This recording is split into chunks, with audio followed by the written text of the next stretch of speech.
창세기 12장 10절부터 보겠습니다. 창세기 12장 10절. 예. 이 말씀은 우리가 잘 아는 말씀이죠. 아브라함이 흉년이 들어서 애굽에 내려간 사건. 이 사건이 우리에게 무슨 말씀을 하시는가에 대해서 살펴보도록 하겠습니다. 예, 우리가 여호수아에 들어가면은 그 여리고에 들어가면 요단강을 건너서 여리고에 들어가면 이제 아이성 공격에 들어갈 때 여리고 성을 공격하고 그 여리고 성은 하나님 쪽에서 새로운 신앙관을 세우는 자리가 여리고 성입니다. 예, 그리고 여기는 그 향기가 나는 우성한 그런 야자수 나무가 있는 그런 상태죠. 그래서 여리고 성에서 새로운 신앙관을 세워서 우리가 보통 알고 있는 신앙관과 요단강을 건너가서의 신앙관이 전혀 틀려집니다. 예, 그 주체측이 틀려지는 그런 상황인데 여리고 성에 공격을 하게 되면 새로운 신앙관을 세우고 거기서 이제 베델을 끼고 아이성을 공격에 들어가는데 아이성을 공격해 들어가는 길에는 길이 두 군데예요. 하나는 베다윈이라고 하는 그 길을 따라서 들어갈 수 있고 하나는 베델을 끼고 들어갈 수가 있는데 이 베다윈을 끼고 들어가는 거는 아간을 훔쳐온 그 내용 금과 은과 신화산 외터 한 벌을 그 신앙관을 제대로 정립하지 못한 상태에서 아이성을 공격해 들어가면 이 베다윈이 돼서 베다윈의 뜻이 쓸데없다, 헛짓하는 것이다 이런 뜻이거든요. 그래서 이 베델을 끼고 들어가야 되는데 이 아간을 훔쳐간 그 신앙의 내용이 우리는 도둑질이라고 생각하지만 금과 은과 신화산 외터 한 것, 신화산 외터 한 것은 그 시대마다 트렌드예요. 그래서 그 시대마다 최고급의 외투 한 벌 문화, 사단의 문화를 말하는 거예요. 우리 예수 그리스도로 옷 입어야 되는데 그 시대마다 최고급의 트렌드이면서 그 문화 전통, 그 시대마다 가장 멋있는 반짝반짝하는 우리의 마음을 빼앗는 어떠한 것이다. 이것이 이제 신화산 외투 한 벌이라고 부르는 거죠. 그래서 신화산 외투 한 벌은 바벨론에 속한 외투이기 때문에 이 사고관을 말한다라고 볼 수 있죠. 금은 이제 그 구세주에 대한 누가 주인인가 이거에 대한 내용이 이 여리고성에서 새로 정립을 해야 되고 은은 우리가 구원을 얻는 그 구원의 수준에 대한 내용을 얘기하는 거예요. 이것도 이제 새롭게 정리를 해야 돼요. 여리고성에서 이것에 대해서 정리가 제대로 신앙관이 안 섰을 때 이 베다윈을 끼고 들어가는 결과가 되는 거고 이제 그 여리고성에서 신앙관을 제대로 성립이 되면은 금과 은과 남녀노소, 양가소, 나귀, 동철기구 이런 모든 것들을 하나님께 맡기는 그러한 신앙관을 세웠을 때 그랬을 때 베델을 끼고 들어갑니다. 그래서 베델은 하나님의 집이다. 내가 이제 하나님의 집이 됐다 얘기해요. 내가 하나님의 집이 됐는데 여기 기본 어구는 정탐이다라는 뜻이에요. 그래서 내가 하나님의 집에서 영적 전쟁을 하는데 그 아이성은 나 자신이잖아요. 부패더미이기 때문에 나라고 하는 존재의 부패한 이 사단적 존재를 예수 그리스도의 세력인 베델을 끼고 하나님의 집의 세력을 만들기 위해서 정탐을 하는 거예요. 나 자신을. 그래서 내가 하는 행동, 언행, 심사간의 모든 것들을 내 뒤에서 나를 관찰하는 그런 마인드를 갖고 있어야 된다라는 것입니다. 그것이 여리고성에서 말하는데 여기서 이제 창세기에서는 개인적인 영적 전쟁, 여호수아에서는 거의 민족, 국가, 교회 공동체적인 구원 간의 이 큰 규모로 선언을 하고 있는데 여기에서는 이제 개인의 구원과 가정을 세우는 그런 포커스에서 이 영적 전쟁을 선언을 하고 있어요. 그래서 이 아브라함이 8절에 보면은 베델 동산에서 옮겨서 장막을 서쪽은 베델이고 동쪽은 아이다. 이 중간에 있다 얘기죠. 그래서 아이가 폐업범이다 이런 뜻인데 여기서 전쟁을 하면서 하나님 앞에 나아가는 그 시점에 10절에 그때 기근이 들었으므로 아브라함이 애굽에 거류하려고 그리로 내려갔으니 이는 그 땅에 기근이 심하였다 이렇게 표현을 하고 있습니다. 예, 그래서 여기서 이제 그런 상황에서 아브라함이 영적 전쟁을 하고 있는 상황인데 지금 아브라함은 가나안에 지금 진입한 그런 상태예요. 요단강을 건너서 지금 진입한. 근데 이제 가나안의 아브라함의 상황은 요단강을 건너는 쪽이 아니라 저쪽 갓다라라는 쪽에서 갈대아 우르 쪽에서 오는 상황이어서 거기는 뭐냐면 교회 공동체에서 오는 상황이에요. 근데 전체적인 여호수아에서의 그런 상황은 이미 아브라함이 어떻게 이쪽에서도 오는 걸로 표현할 수 있지만 여기서는 이 내용이 약간 틀리니까 이 바단 아람으로 이미 교회에서 믿음을 출발하다가 이 요단강을 건너는 새로운 하나님의 가나안의 하나님의 통치권이 보다 더 세력화를 잡아서 이제 사단을 미는 쪽이에요. 근데 이 시내산 광야에서 이제 밀리는 쪽인데 어쨌든 이쪽에서는 아브라함이 설명될 때는 이 교회에서 오는 것 같은, 그래서 갈대아 우르가 빛이 있는 지역이다라는 뜻이거든요. 그러니까 교회 공동체에서 이 가나안의 믿음에 있는 상태다 이렇게 보는 거예요. 그래서 이 애굽에서 출발하는 그 내용과는 약간 차이가 있는데 거의 비슷비슷하긴 하지만 어쨌든 그런데 이제 약간 차이가 있는데 여기에서 이 가나안에 진입한 그런 상태예요, 아브라함이. 그래서 이 아브라함이 이제 가나안에 진입했는데 이제 진입했으니까 이 신앙적인 정체성이 애국적이다 얘기예요. 예, 그래서 이 세상 문화적이다. 사단의 문화권의 그 질서대로, 그 문화대로 이 신앙관을 갖고 있는 거예요. 하나님의 나라를. 내가 예수를 믿고 있는데 이 대한민국의 문화와 전통에 맞춰서 내가 신앙관을 갖고 있는 거예요. 여기서 완전하게 빠져서 하나님 나라화되지 못했다 이게. 그런 지점에 지금 있는데 그때 땅에 기근이 심하였다라는 것은 우리가 이게 기근이 심하면 먹을 것이 없다라는 것에 대한 선언이잖아요. 그래서 이 아브라함이 애굽으로 내려갔다라는 것은 뭐냐면은 영적인 기근이 심화된 상태. 아직 아브라함이 여기 이르렀지만은 아브라함 같은 믿음을 갖고 있는 사람이 없는 거예요. 그리고 아브라함은 지금 이제 가나안에 입성한, 이제 진입한 상태이기 때문에 아브라함을 들어서 성경을 표현하고 있는데 아브라함보다 더 높은 크리스천이 지금 없는 상태니까 여기는 기근이 아주 심한 상태예요. 아브라함에게 믿음을 제시해 줄 수 있는 사람이 없는 거예요. 근데 우리에게는 아브라함이 믿음의 길을 이미 보여주고 있는 상태에서 따라가는 거예요. 성경이 있으니까. 근데 아브라함은 본인이 매일 제일 선두에서 지금 이 성경을 그리고 있는 입장이고 이제 가나안에 진입했으니까 완전 깜깜한 그런 상태다 보니까 기근이 심하였다. 영적으로 하나님의 나라를 이해하는 이해도가 이렇게 무지한 상태에 있기 때문에 애국적 마인드를 갖고 있는 것을 애국으로 내려갔다 이렇게 표현을 하는 거예요. 예, 그래서 애국에 내려갔는데 그가 애국에 가까이 이르렀을 때 그 애국에 내려간 내용이 뭐냐는 거예요. 애국에 내려간 내용. 우리는 이제 보통 기근이 있으니까 뭐 먹을 거를 가지러 갔겠다 이렇게 생각하지만 여기에서는 영적인 기근이기 때문에 영적으로 뭐가 추락돼서 애국으로 내려가냐는 거죠. 애국으로 내려갈 수밖에 없었던 그 내용이 뭐냐는 거죠. 예, 그래서 그가 애국에 가까이 이르렀을 때 그가 아내 사라에게 말하되 내가 알기에 그대는 아리따운 여자라. 그래서 지금 여기까지 왔을 때 아브라함이 가나안에 이르렀을 때가 75세니까 사례는 65세죠. 그런데 여기에서 이제 아브라함이 애국으로 내려간 이유가 이 아내 문제이거든요. 아내를 대하는 태도가 애국적이다 얘기예요. 그래서 이 본문의 결론은 뭐냐면 이 아브라함이 아내를 대하는 태도가 애국적이었다. 이것이 죄다.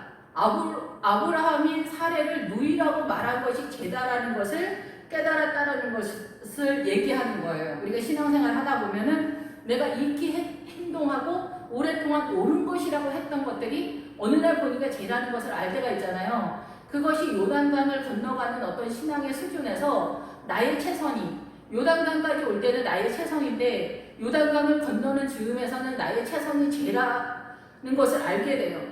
힘의 그 근원이 최선을 다한다는 건 나에게 있기 때문에 그런 거예요.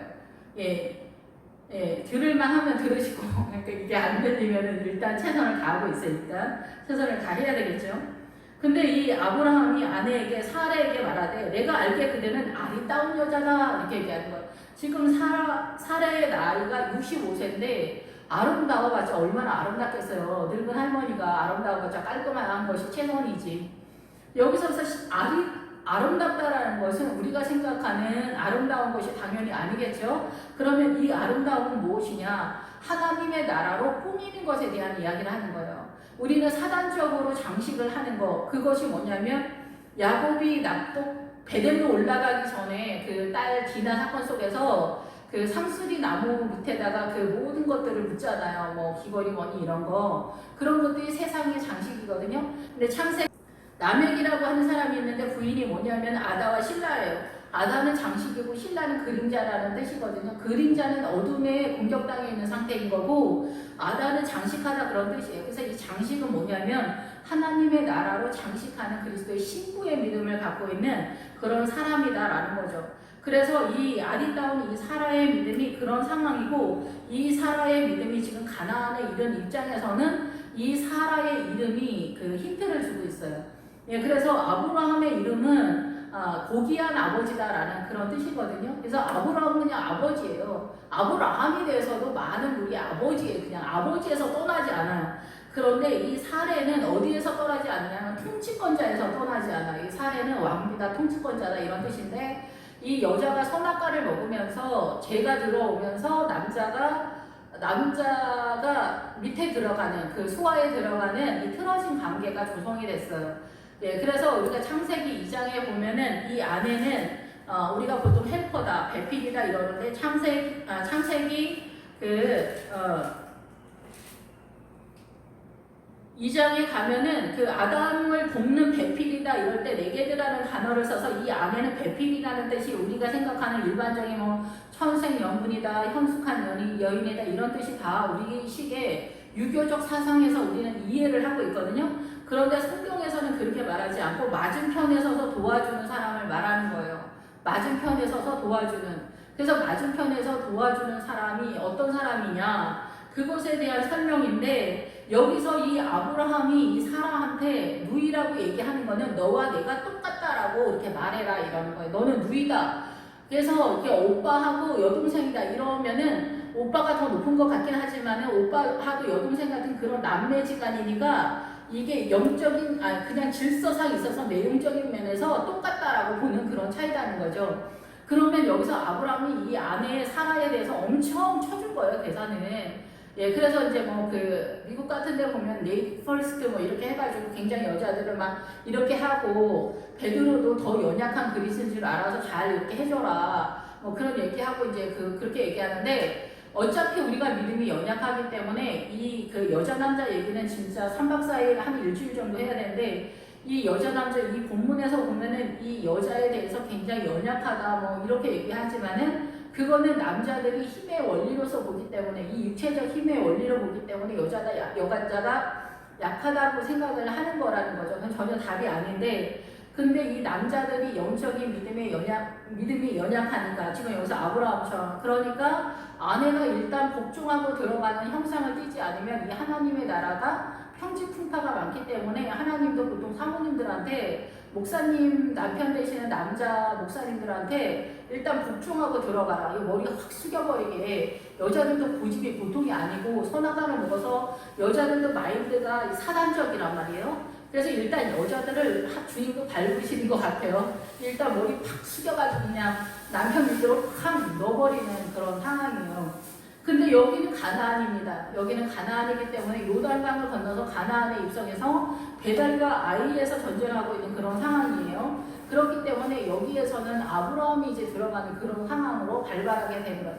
아브라함이 들어가지 않는 상황이 애국적이다라는 것에 대한 선언인데, 이 사라의 이름은 왕비다라는 거고 통치권자라는 뜻이에요. 그래서 이 밑에 보면은 바로의 고관들도 그를 보고 바로 앞에서 칭찬하였다 이런데 15절에 바로의 고관들이라고 하는 이 고관의 뜻과 사라의 뜻이 같은 단어를 쓰는 거예요.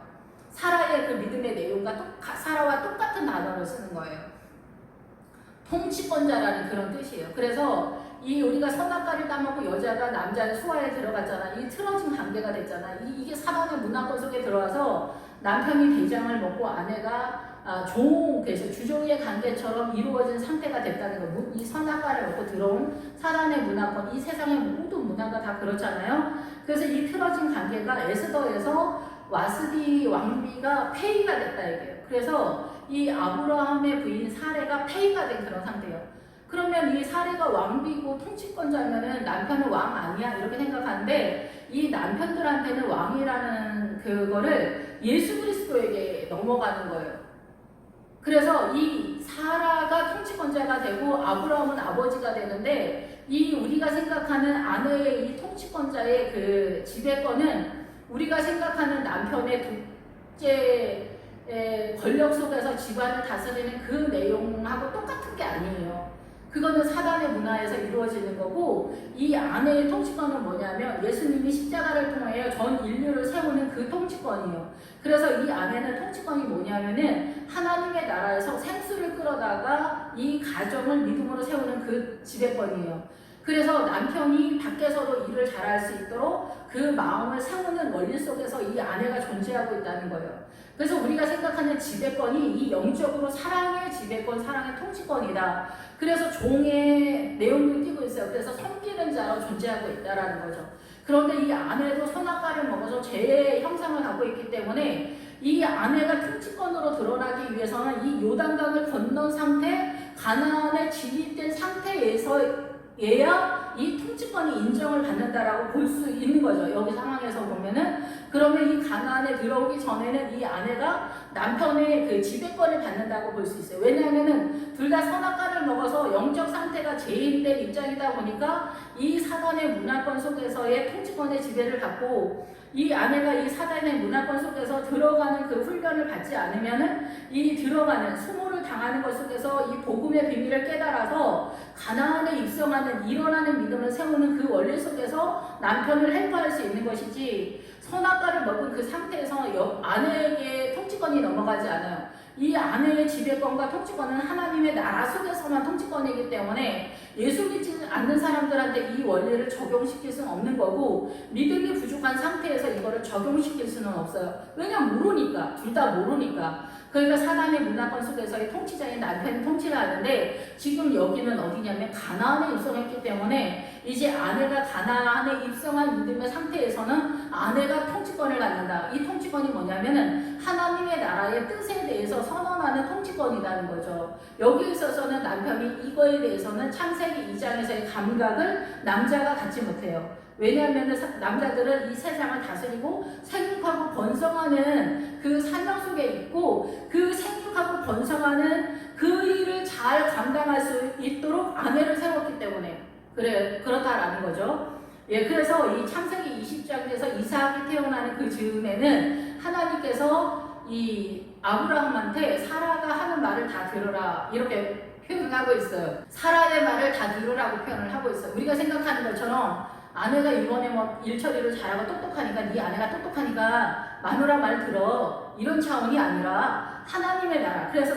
잠언 31장에 현숙한 여인의 뜻이 뭐냐면은 강하다라는 뜻이고 이 강함의 원리는 뭐냐면 하나님의 나라에서 생명수를 끌어오는 그 내용으로서의 강함이라는 거예요. 그래서 우리가 목사님들도 사역을 할 때 이 사모님들이 하나님의 나라에서 생수를 끌어와서 그 생수를 남편한테 공급하는 그 원리에서 이 사모님들이 목사님이 목사의 일을 사명을 잘 감당할 수 있도록 도와주는 헬퍼, 그것이 이 아내가 갖고 있는 하나님의 나라의 통치권으로서의 리더십이다라는 거예요.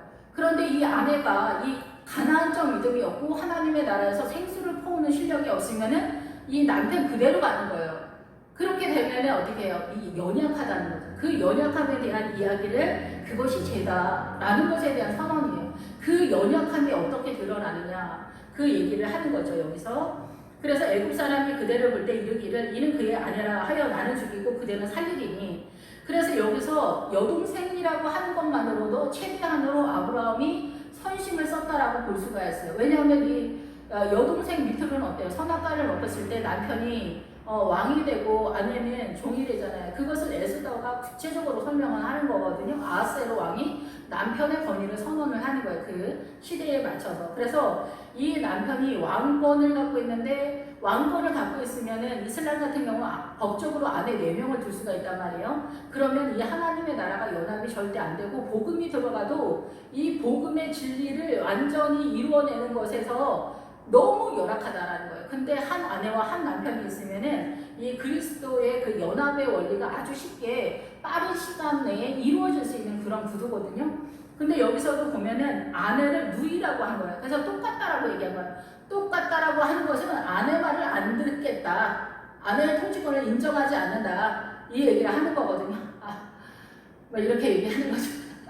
어렵다. 이렇게 얘기하는 거예요. 이 얘기 제가 할 때 제가 창세기 3장을 깨달았을 때 내 인생에 있어서 내가 이 설교만 하고 평생 똑같은 설교 계속 하다가 죽어도 내 인생의 가치가 가치가 있다라고 생각을 해서 이 복음에 남편과 아내가 최소한 이 틀어진 관계 속에서 이 인격과 인격으로 왔다라고 생각했는데 이 아내가 이 가나안에 입성했을 때 그 전에는 이 사단의 문화권의 원리 속에서 우리가 가고 있기 때문에 뭐 아무 말도 할 수 없는 거고 가나안에 입성한 상태에서는 아내가 이 통치권을 갖는다.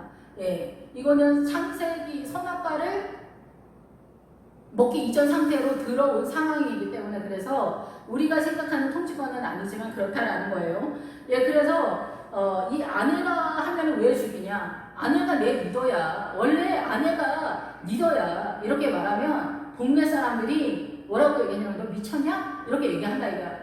아, 저 새끼하고 놀면 안 돼. 사내 자식이 말이야. 아, 미친놈이야. 이렇게 얘기한다는 거야. 더군다나 그 옛날에 우리나라 조선시대에 만약에 아내가 리더라고 하면 그렇지 않겠어요. 근데 우리가 생각하면 아내가 리더라고 하면은 지금 아내들이 남편 떠받들듯이 물 떠와. 그럼 물 떠오고 발 씻겨줘. 그럼 발 씻겨주고 청소해놓고 막 수종들듯이 하고 남편이 아내를 막 쥐잡듯이 하면은 뭐 다 당하고 막 그런 막 불쌍한 형국이라고 생각하는데 하나님의 나라는 그건 절대 아니고 그런데 이 아브라함은 자기가 지금 그렇게 살아왔잖아요. 왕으로 살아왔는데 아내가 리더라는 것을 가나안에서 만약 알게 되면 어떻게 돼요? 은근슬쩍 이 아브라함은 대충 알고 있었어. 그러니까 이게 사라한테 그렇게 얘기하는 거야. 그냥 누이 동생이라고 하지 않아. 여기까지만 하고 가자. 여기도 엄청난 거야. 그렇지 않아? 그래서 교회 다니는 집사님들이 뭐 그런 얘기 하잖아. 내가 교회 다녀서 바람을 피워 뭐래. 우리 집사람은 나 떠받들고 다녀야지. 막 이렇게 얘기하거든요. 그게 약간 이런 맥락이라는 거예요. 하나님 앞에서 바람 안 피고 거룩하게 사는 것이 정상인데 아내한테 엄청 선심을 써주는 것처럼 다른 남자들은 다 바람 피고 다니는데 난 바람도 안 피고 얼마나 대단해 이렇게 얘기하는 거하고 비슷한 그런 상황이라는 거예요. 그런데 당신이 리더라는 거는 난 진짜 정말 용납할 수 없어. 그러니까 당신이란 여자 사람인데 말이야. 집사람만 그렇게 하면 되나? 와, 이렇게 굉장히 고급하냐? 또 그러잖아, 요즘. 아내한테 잘해줘야 되나? 막 이렇게 요즘은 또 세상이 좋아져서 막 이런데, 실질적으로 집에 들어갔을 때는 왕권이 살아있잖아요. 근데 여기는 지금 집안에서 하는 얘기에 대한 얘기거든요. 나를 죽인다. 그러니까 아브라함은 자기가 지금 남자들이 왕권을 자랑하는 그 내용으로 아내가 나한테 그렇게 할까봐 무서운 거예요. 그리고 동네 사람들도 나한테 저 사내 자식 진짜 아주 사내 망신은 남자 망신 다 시켜. 막 그리고 그 옛날에는 더 심했잖아요. 그리고 유치원도 그러죠. 이 얘기하면은 교회 집사님들 남편 집사님들도 어이없어 하지만은 여자 집사님들도 되게 어이없어해요. 예, 여자 집사님들도 이 사단의 마인드에 있어가지고 그 남편을 막 하늘같이 떠받드는 그런 집사님들이 꼭 있거든요. 그런 집사님들이 훌륭하긴 한데 50점 이상은 안 넘어가거든요. 그런 분들. 근데 그런 분들이 막 반항을 하는 거예요. 하나님의 뜻은 그게 아니다.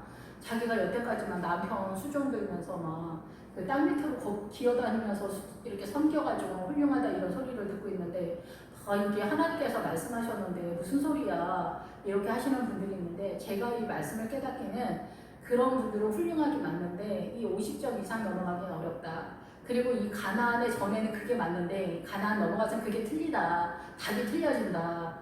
이 요단강 건너가기 전 신앙에서 최선이 답인데 요단강을 건너고 나서는 최선이 답이 아니다. 이런 것들이 있다라는 것을 모르고 있다라고 이렇게 생각이 듭니다. 그래서 사도 바울도 아내들이 여자들은 남편한테 순종해라.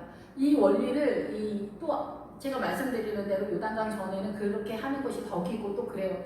그래서 이 원리 속에서 이 그리스도와 연합의 관계를 하는데 이 그리스도와 연합의 그 관계의 최고급에서는 아내가 이 영적인 에너지를 끌고 오는 세력의 사명자이기 때문에 요단강을 넘어서는 이 아내가 누이로 있으면 안 돼요. 같은 평등한 게 아니라 하나님의 세력의 위에서 있기 때문에 하나님의 나라의 뜻을 발견하는 것에 있어서는 아내가 더 감각적이다라는 것에 대한 선언이라는 거예요. 그렇지 않으면 재단인 거예요. 예, 그래서 결국 그렇지 않으니까 누이라고 하는 거고 동네 사람들한테 우리 집사람 나는 그래도 우리 집사람 인격적으로 사람으로 돼. 아내도 사람이지. 부인한테 그렇게 하면서나 자네 이렇게 센스 있게 막 얘기하시는 그것이 최고라고 생각을 하는 거예요. 예, 그런데 이 아내도 남편이 수준이 여기니까 여기서 혼장을 맞춰야지 여보 그러면 안 돼요. 이렇게 하면 남편이 듣나? 남편이 절대 안 들으니까 가만히 있는 거예요. 그냥 같이 그렇게 가만히 있는 거예요. 그 뜻에 통장을 맞췄다는 게 아니라 남편의 수준에 맞춰서 가만히 있었다 얘기예요. 여보, 하나님이 내가 리더라는데 당신 리더가 이건 아니지만은 당신 그건 아닌 것 같아요. 이렇게 해도 남편도 절대 안 듣거든요. 남편들은 바람을 피워도 다 네가 부족하니까 내가 바람을 피울 수밖에 없었어. 내 고추를 알아? 이런 식으로 나간다니까요. 먹긴 놈이 성낸다고 막 이런 식으로 나가는 거예요. 예, 그리고 뭐 이혼하자고 난리 피우고 내가 바람 피웠으니까 드라마처럼 여보 내가 잘못했어 3박 4일 빌고 뭐 문 앞에서 무릎 꿇고 있고 이런 남자는 세상에 아무도 없어요. 예. 하여튼 그래서 원하건대 그대는 나의 누이라 하라. 그리하면 내가 그대로 말미암아 안전하고 내 목숨이 그대로 말미암아 보존되리라. 사람들도 그러고 평지분배가 안 일어난다 이게요. 이제 남편이 왕되고 아내가 그냥 이렇게 하면 현숙한 여인이야. 유교적으로 대한민국에서 전 세계적으로도 막 어쩌고 그렇게 돼 간다 얘기예요. 아무 일이 일어나지 않는데 굳이 당신이 리더다 통치자다 그런 얘기 할 게 뭐가 있어. 근데 집안에서 그렇게만 하면 되지. 이렇게 얘기되는 거예요. 시대에 가서도 조용히 있어 그냥 이렇게 되는 거예요. 모든 범상에 조용히 있어. 당신은 입 다물고 있어. 이게 누인 거예요. 그럼 아무 일이 안 되는데 뭐하고 말을 해 얘기를 하는 거죠. 그러면 이 아내는 계속 그런 상태가 있는 거예요. 그리고 아내는 말대꾸 하지 마. 그런 상태가 되는 거죠. 예. 그랬는데 아브라함이 애굽에 이르렀을 때 애굽 사람들이 그 여인이 신이 아름다움을 보았고 바로의 고관들도 그를 보고 바로 앞에서 칭찬함으로 여인을 바로의 궁으로 이끌어들인지라. 여기에서 이제 그 바로는 누구냐? 여기에서 바로는 뭐냐면 이 바로 궁이라고 하잖아요. 궁은 가정이라는 뜻을 같이 쓰거든요. 그래서 이 가정 우리가 보통 쓰는 가정도 사용하지만 교회 공동체도 약간 가정이라는 이 단어를 많이 써요. 그런데 이 바로는 뭐냐면은 이 파라오를 그냥 말하는 것이 아니라 파라오의 궁전을 가리키는 내용이에요. 그래서 이 사단의 문화권의 그 통치권에 대한 이야기예요. 이 보통 집집마다 남자들이 우리 집 주인 양반이다, 우리 집 왕이다, 뭐 이런 내용을 띠고 있다. 그거다 이게. 그래서 여기는 정부의 내용이 들어가요. 그래서 우리 대한민국 정부를 얘기하듯이 남편과 아내 사이에 정부, 여당, 야당 같은 그런 색을 띈다 얘기예요. 이런 색을 띠는데 이 아브라함이 아내를 누이라고 했을 때의 결과는 뭐냐? 사단이 등장한다는 거예요. 사단이 등장해. 그럼 여기서 바로는 누구냐? 아브라함이 바로예요. 아브라함 속에 있는 사단의 정체성으로 아내를 바라보고 통치하는 그 내용이 바로다 얘기해요. 아브라함이 하나님의 나라로 온전히 믿음을 세우지 못하면은 여기에 누가 들어오시냐? 사단의 통치권이 들어와서 이 아내를 어떻게 데려간다? 어떻게 데려가? 이 아내를 바로가 아브라함을 통해서 이 사례를 바로의 왕으로 세운다. 바로의 아내로 세우는 거예요.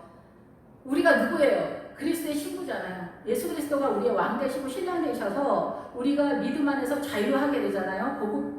성숙되어서 이 예루살렘의 믿음에 이르러서 자유하는 평화가 선포되어지는 아버지 우리 사이에 막힌 다음에 다 해결되어지는 그 자유의 믿음으로 나아가고 있어서 이 가나안이 그것이 활발하게 하나님의 세력화가 되어지는 지역인 하나님의 나라의 통치권이 나타나는 가나안에 들어왔는데 아브라함이 자기의 머릿속에서 아내에 대한 이 통치권을 인정하지 않으니까 인정하지 않는 만큼 바로의 권세가 들어오는 거예요. 그래서 그 바로가 이 아브라함 속에서 어떻게 해요? 나의 이 정체성, 이 사고관 속에서 이 문화 전통 속에서 그 종된 그 모양을 띠고 있는 그 아내가 이 사단이 자기 아내를 삼은 내용이라는 거예요. 설명이 좀 너무 어려운가요? 네, 그래서 이 바로 소속이 된다 얘기예요. 아내라고 말하지 않고 누이 동생. 그래서 아내는 그 사례의 내용을 띠는 영적인 하나님의 뜻을 가지고 이 어린 양의 성전을 세우는 믿음의 통치권으로 아내가 사명인데 그거를 인정하기가 싫은 거예요. 듣기도 싫고. 그러니까 어떻게 돼요? 누이라고 해서 너와 나랑 똑같이 협의하고 상의해서 우리 아름다운 가정을 세우자. 이렇게 얘기했을 때는 이것도 주님이 안 쳐준다는 거예요. 주님, 세상 사람들은 주종의 관계고 왕 노릇을 하는데 나는 거꾸로 가면 너무 그러지 않아요? 아, 어디 나가서 너무 창피해요. 그렇게 하기는요. 막 이런 상황인 거예요. 그러니까 여기서 이 아내가 사단의 아내가 되는 거야. 사단의 통치권으로 넘어간다. 이거 사단의 통치권으로 넘어가. 그래서 아브라함이 아내를 그렇게 대우한다는 거야. 그것이 죄다라는 것을 이 아브라함이 깨달았다라는 거야. 정말 그러고 싶지 않은데, 그러고 있잖아요. 아내들도 남편한테 왜 수종 들고 막 그렇게 하는 게 막 쉽지 않잖아요. 근데 하물며 왕 되신 분이 평민으로 내려오는 것도 엄청나게 그런데 평민에서 더 내려가라고 하니까 어이가 없는 거지, 아브라함이. 더구나 이거 완전히 뒤집어져서 내가 왕인 줄 알았더니 거지였어? 막 이런 거 같이 생각이 되는 거야. 사실상 그건 아닌데 사단한테 속아서 이 사단의 문화권 속에서 우리가 살아왔기 때문에 그렇습니다. 그 통치권의 내용은 남편이 지금까지 휘둘렸던 그 사단의 왕권의 내용하고 동일한 게 아닙니다. 오해하면 안 됩니다. 예수 그리스도의 통치권에 대한 내용이기 때문에 아까도 말씀드렸지만 이 아내의 통치권, 사라의 통치권은 가나안에 와서야 그 통치권이 발하게 되고 빛이 나게 되는 그런 상태다라는 거죠. 그래서 정면에서 눈에 띄게 빛을 발하는 아내의 사명을 감당하는 거예요. 남편이 이렇게 더 세상에서 어디서나 남편다움으로 잘 설 수 있는 것을 이렇게 코치하는, 그리고 그렇게 멋있게 하는 그 사명이라는 거예요. 그러니까 사실상은 정말 남편들이 바라던 그 아내의 내조의 내용이라고도 볼 수가 있어요. 세상적으로 보자면. 그런데 하나님의 뜻이 오는 거죠. 주 안에서. 그 바로의 고관들도 그를 보고 바로 앞에서 칭찬함으로, 그래서 이 사단의 세력들이 왜 칭찬하고 이 아브라함을 이제 후대하게 된다래요. 여기서 아브라함을 후대함으로, 이 아브라함 스스로가 이렇게 하니까 너무 좋은 거라는 거예요. 누이로 대우하니까 이 사단도 너무 좋아한다는 거예요. 맞아 이렇게 한다는 거예요. 그 내용이 이렇게 사단이 이렇게 은혜를 주는 거죠. 남자들한테 사단적으로 은혜를 주는 거. 그럼 남자들은 그거 엄청 좋다고 생각하고, 남자들은 여자마다 남자가 어디 있냐 막 이러잖아요. 이게 죄인 것도 모르면서 우리는 이 사단의 위험비어가 굉장히 그런 것 같지만 이렇게 낄낄거리면서 사용하고 있는 그런 뜻이에요. 그래서 바로의 고관들도 이게 너무 좋다, 누이다 이렇게 하니까 괜찮아 좋아 막 이렇게 되는 그런 상황이에요.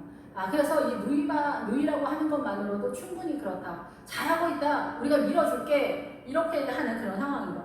여기에서 이 고관이라는 뜻과 사라라고 하는 이런 뜻이 같은 단어를 쓰는 거예요. 형용사와 동사로 쓰는 정도의 차이인 거예요. 같은 내용이에요. 통치자다, 통치자, 지배권자다라는 그런 뜻이에요. 그래서 그 여인을 바로의 공으로 이끌어내린지라. 그래서 아브라함이 사단의 통치권을 가지고 사단의 문화권으로 이 아내를 대우했고, 나름대로의 내가 이렇게 잡놈이 아닌데 아내를 인격적으로 대우해야지. 그래서 누이 정도로 대우했다라는 거예요. 평등한 정도로. 근데 주님은 그것이 아니다라는 거예요. 그러면 하나님의 영적인 하나님의 나라에서 이 생명수를 누가 끌어오느냐? 누가 끌어와? 없지. 그렇게 하면. 누가 생명을 끌어오는 사람이 두 사람이 다 퍼오기 전에는 얘기가 안 되잖아요. 한 사람이 퍼오는 사람은 당연히 알겠는데 같이 마실 사람이 들어줘야 되잖아요. 안 들어주겠다라는 얘기를 하는 거예요. 그러면은 남편도 퍼오고 아내도 물론 퍼와야죠. 그렇지만 이 목회자가 퍼오는 것을 어떻게 해요? 눕기에서 성도랑 같이 나눠 먹잖아요. 이 원리를 띠고 있는데 두 사람이 다 퍼올 수 있는 그런 구조가 안 되니까 아내가 가정을 다스리면서 이 가정을 믿음으로 세우면서 약간의 여유가 있으니까 이 생수를 퍼오는 기도의 세력, 말씀을 잘하는 세력으로 간다는 거예요. 근데 선악과를 먹어서 이미 제한에 들어가 있기 때문에 가나안에 들어온 믿음이 됐을 때에야 비로소 영적인 그 영적 리더십을 사라한테 넘어가는 상황이다. 그 전에는 얘기해도 남편들이 어차피 듣지도 않고 개똥처럼 펼치지 말라고 말도 안 될 거고, 세상 말로 매를 보는 그런 상황이 되기 때문에 말이 안 되고 말 되지도 않고 그냥 시키는 대로 이렇게 이 방바닥에 기어다니는 그런 모양을 하면 할수록, 땅속으로 들어가면은 하면 할수록 세상에 우리 마누라 같은 사람이 없다고 이런 얘기를 하게 되거든요. 하여튼 그렇게 하면은 이 아브라함을 후대하는 그런 상황이 된다 얘기예요. 그래서 아브라함이 양과 소와 나비, 그 노비와 암수, 나귀와 낙타를 얻었더라. 여기에서 양은 영적 전쟁을 한다는 뜻이에요. 그게 기본 어근에 다 뜻이 있고, 위에는 그냥 기본적인 우리가 양소, 낙타 이런 뜻인데, 그 기본 어근에 가면은 이 하나님의 나라에서 양의 그 기본 어근은 이동하다라는 뜻이에요. 그래서 영적 전쟁을 하는 존재가 양이다. 하나님의 소속이다. 선한 목자 요한복음 10장에 소는 뭐냐면 찾다라는 뜻이에요. 그러니까 우리가 소를 하나님 앞에 내놓는다. 소는 이게 대제사장의 임지식이나 이럴 때만 소가 등장하거든요. 소를 옛날에 우리 조선시대 소 한 마리는 뭐예요? 그 전재산이잖아요. 그런데 요즘도 소 한 마리 엄청 비싸잖아요. 몇백만 원씩 하잖아요. 이 몇백만 원씩 하는 그 헌금을 하는 게 쉬운 게 아니잖아요. 그러니까 소를 예물로 드리면은 하나님의 나라를 찾고자 하는 갈망이 나타나는 그런 상황이다 얘기예요. 예, 그리고 노비, 남자 노비는 종은 하나님의 나라를 섬기는, 대표성을 띠는 섬기는 것으로 나오고, 여자 노비는 하나님의 나라의 가족이다 이런 뜻이에요. 예, 여기서 차이가 조금 있죠. 근데 여자가 나올 때는 이 여자를 특별히 말하는 게 아니라 남자도 여자에 많이 다 들어가요. 우리는 성경을 볼 때 문자적으로는 남자 쪽으로 쫙 썼잖아요. 내용적으로 보면 여자 쪽으로 썼어요. 왠지 알아요? 예수 그리스도가 신랑이기 때문에 여자를 표현한단 말이에요. 아시겠어요? 시온의 딸들아 이러지 시온의 아들들아 이러지 않아요. 시온의 딸들아. 시온의 딸들은 다 여자나 남자나 그리스도의 신부 순람이 여자를 말하고 있기 때문에 그런 거예요. 그리고 이제 암수 나기. 예. 이것도 암나기와 순나기가 다 뜻이 다 틀리고, 낙타는 세상 지을 지구가는 그런 세겜의 원리 속에서 나타나는 그런 뜻이다 이렇게 봅니다. 하여튼 이 전체는 그래서 하나님의 나라의 믿음의 내용의 전체적인 재산, 내용, 아브라함의 믿음의 세계를 선언하고 있는 거예요.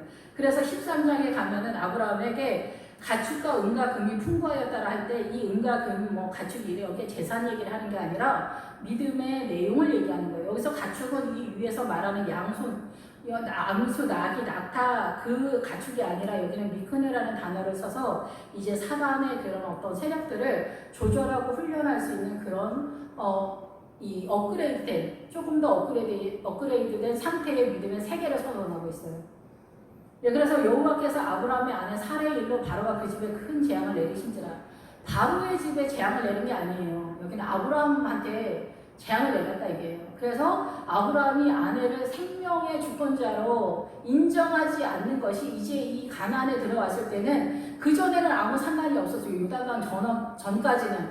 근데 요단강 전에도 이거를 깨달으면 좋겠죠. 근데 이제 수준이 안 되니까 이 가나안에서만 이제 알아듣는 나이가 됐으니까 20살이 됐는데 엄마한테 물 떠다 달라고 하고 엄마 라면 끓여달라고 이렇게 하면은 이제는 네가 좀 해먹어. 이런 상태인 거죠. 너 이제 맑게 알아들으니까 주님이 너 일로 와봐라. 이제 그거는 너 그렇게 살면 안 돼. 이제부터는 아내가 이제 생수를 끌어오는 세력으로서 아내의 하나님의 뜻을 끌고 오는 그거에 대해서 네가 귀를 기울이고 이제 듣고 그 듣는 것이 네가 수모를 당하는 게 아니야. 그게 내 말이잖니. 왜 아내 말이라고 생각하면서 기분 나빠해. 아버지의 뜻인데 이 얘기를 하는 거예요. 그리고 여기까지 왔다고 해서 아내들이 기구만장해서 남편들을 부릴만 합니까? 남편들이 생각하는 그 남자들의 그 왕권에 비할 수 있습니까? 또 없는 얘기죠. 예, 그래서 이 아브라함 집에 큰 재앙을 내려서 타격을 받게 되는데, 아내에 대해서 이렇게 되니까 하나님의 그 아내가 생수를 끌어온 세력을 그 말씀들을 남편이 안 들으니까 어떻게 해요? 이 집안이 그 자리에서 뱅뱅 도는 것 같은 그런 상태가 된 거예요. 자기가 기도를 몇 시간씩 하겠어? 어떻게 하겠어? 말씀을 봐도 이 기도의 세력 속에서 이 눈이 열리면서 가는 건데, 자기가 기도를 많이 못하고 있는데 아내가 그거에 대한 코치를 해주는데 안 듣는 거예요. 어떤 일을 할 때 교회 이렇게 운영을 하거나 집안을 다스리는 것에 하나님 이렇게 말씀하셨는데, 근데 자기 생각하고 안 맞아. 근데 아내 말하니까 듣기가 싫은 거야. 안 듣는 거야. 그러니 어떻게 타격이 되는 거지. 이게 안 걸리는 거야. 주님이 아내 말을 잘 들은다고 해서 부인 말을 잘 듣는 게 아니라 내 말을 들으라는 거예요. 주님 말을 들으라는 거예요. 목사님들도 하나님 말을 잘 듣는 게 아니고 남편들이 기도가 체질이 좀 잘 아니잖아요. 그래서 보통 아내들, 사모님들이 기도를 많이 하잖아요. 그 집집마다도 권사님들이 기도를 많이 하지, 장로님들이 철야 하는 분들이 몇 명이나 돼. 한두 명이 쓰다 말까 하잖아요. 그러니까 철야를 하면 그 권사님 말을 집에 가서 말하면 남편들이 좀 들으라 얘기해요. 좀 들어라. 그게 네 아내 말이 아니라 내 말이다. 네 아내가 기도할 때 내가 이렇게 하라고 말해준 거다. 얘기를 한 거라는 거죠. 이 목회자가 이 통로가 되잖아요. 하나님의 나라의 통로가 돼서 성도들한테 전해주는 것처럼 아내가 통로가 돼서 남편한테 말해주는 거예요. 근데 남편들이 막 사단의 문화권에서 왕놀이에서 내려오지를 못해서 듣기가 싫은 거지. 그러니까 재앙이 나타나게 되는 거예요. 그 재앙의 내용은 집집마다 틀리겠죠. 다리가 부러지든가 아니면 일이 틀려서 망한다든가 이제 뭐 큰 건 아니지만 소소하게 이제 아내가 버티고 있으니까 뭐 큰 일은 아니지만 소소하게 나타나면 이제 아내가 말하는 것을 귀담아 듣고 그쪽으로 이렇게 하고 자존심 상하는 것이 아닌 그런 상황으로 나가게 된다는 거죠. 바로가 아브라함을 불러서 이르되 내가 어찌하여 나에게 이렇게 행하였느냐 내가 어찌하여 그를 네 아내라고 내게 고하지 않았느냐 이런 뜻이거든요. 그래서 누이라고 얘기하는 거는 아내 말을 듣지 않겠다라는 거고 그 아내가에게 말씀하신 하나님의 뜻을 듣지 않겠다라는 그런 내용으로 흘러가고 있기 때문에 하나님께서 이 바로에게 말했다라는 것은 아브라함에게 말하는 건데 아브라함이 이 사단의 문화권, 사단의 그 내용적으로 움직이는 것을 바로라고 하는 거예요. 왜 그럼 사단처럼 움직이니? 왜 이렇게 고집이 세? 네 아내가 말한 거 네 아내가 아니라 내가 말하는 거야. 이렇게 얘기를 하신 거라는 거죠.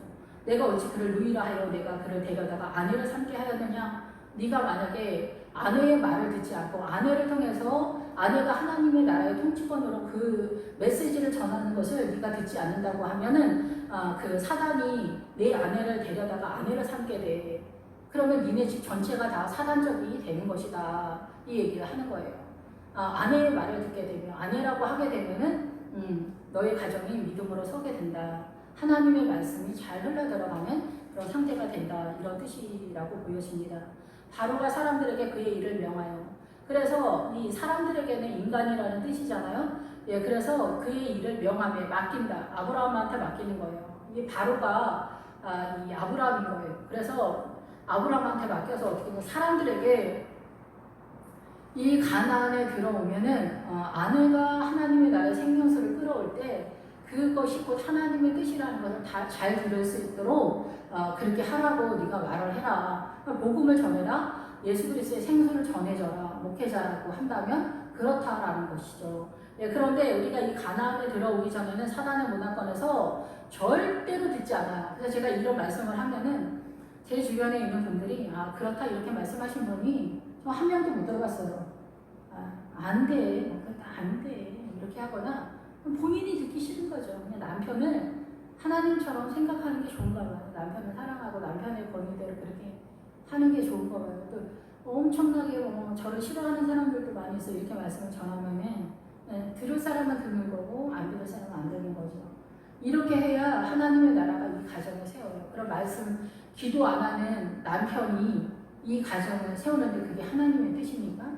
하나님의 뜻이 아니잖아요. 일반적으로 아내들이 기도를 많이 하기 때문에 그 기도하면서 하나님에게서 받아온 그 생명수에 대한 통치권에 대한 이야기를 하는 거예요. 곧 하나님이 너희 집안을 다스리겠다라는 내용인데 결국은 아내가 기도를 하지 않으면 내용을 몰라서 생명수를 가져오지 않으니까 남편이 통치자가 되는 거고 남편이 통치자가 되면은 기도하지 않는 남편이 이 집안을 다스리니까 사단적 통치가 이루어진다. 그대로 쭉 그런 상황이다라는 얘기예요.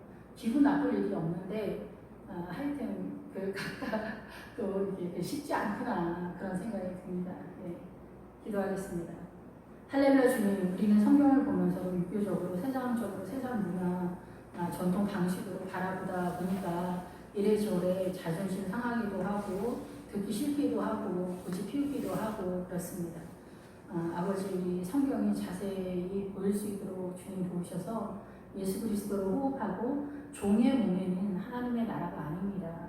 자유의 어머니 사라가 우리 어머니라고 사도 바울이 말했던 것처럼 사라의 그 세계는 종의 여종의 형국이 아닙니다.